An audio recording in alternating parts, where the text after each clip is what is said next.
Thank you, Chair. So you're supporting both the Mayor and the wider authority, which includes the London Assembly. So how do you avoid any undue political pressure from influencing your decision-making processes and prioritisation? Don't know who wants to. Yeah, so I think I mean, I'm not aware of undue pressure that in the time that I've been here, and you know, one of the things that I know Emma will do, we have weekly external relations stand-ups, which is with all the officials across external relations, and we'll talk about the work that is happening and the work that is going on. And I would hope that if anyone within our teams felt that they were being put under any undue pressure, that they would come and speak to Emma and I. We have really open communications with our teams, but as far as I'm aware, in the 2 years that I've been here, I have not seen that come about. I mean, it may not be that people are feeling that pressure, but there is a pressure between those, you know, the Mayor has one set of interests and the wider authority may have a slightly different set of interests. So how do you manage that? Yeah, and a really important point. Emma has regular conversations with the Mayor's office and with Sarah. Myself on the government relations side, I speak regularly to Felicity as well. We are clear about what the Mayor's priorities are, and the Mayor's priorities over the next 2.5 years. And the way in which our campaigns are agreed with policy teams is very much based on those mayoral priorities.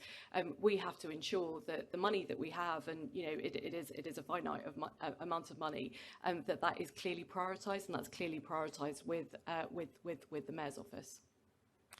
So often we will, you know, and external relations, there are, you know, we will work with the policy teams really closely on this, and ensure that you know, we certainly don't broker between them, but we certainly bring people together in order to agree what those priorities will be.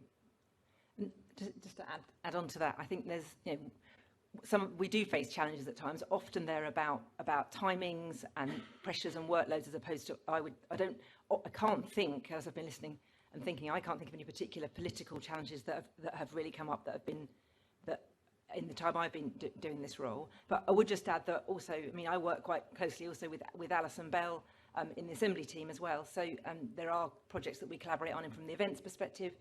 And I would be very happy to spend, you know, more time talking to Alison about how we can work together more going forwards. I mean, certainly, I think, you know, there are sometimes some glitches on events. I think the Remembrance event, there was some communication problems around RSVPs, yes, for instance. Yes. And that kind of, you know, that's just a sort of small practical thing, yeah, but it can lead to the Assembly feeling that actually it's not properly within the priorities, and those kind of small things can actually give quite strong signals.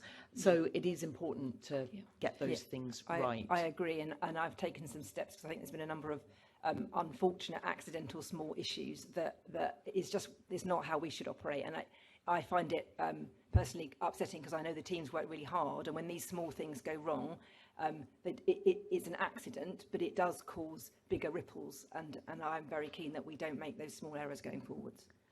Thank you. That's helpful. So what extra will the external relations revenue budget be delivering in the second half of 2021-22, given that spend in the first half was 1.9 million, and in the second half of the year it's expected to be 3.1 million? I actually think this is an accounting issue, because I wouldn't expect there to be significant differences between one half of the financial year and the other. So I suspect what's happened is that there is some invoicing delays going on, which I'm going to pick up after this session and check. We would expect there to be a little bit more activity in the third and fourth quarters because it's the winter period, and with the winter period we tend to run things like homelessness campaigns and activity around cold weather. So that might cause a bit of a thing, but it doesn't account for those numbers. So I think I need to do a bit more digging. But I think it's going to be accounting issues more than anything else. Thank you. Sorry. Yes, I was also going to say the majority of our budget is staffing, so it would be really odd to see that, because our staffing is fairly consistent over the year. So we can take that away and have a look at it. That would be great if you could write to the committee. That would be fantastic.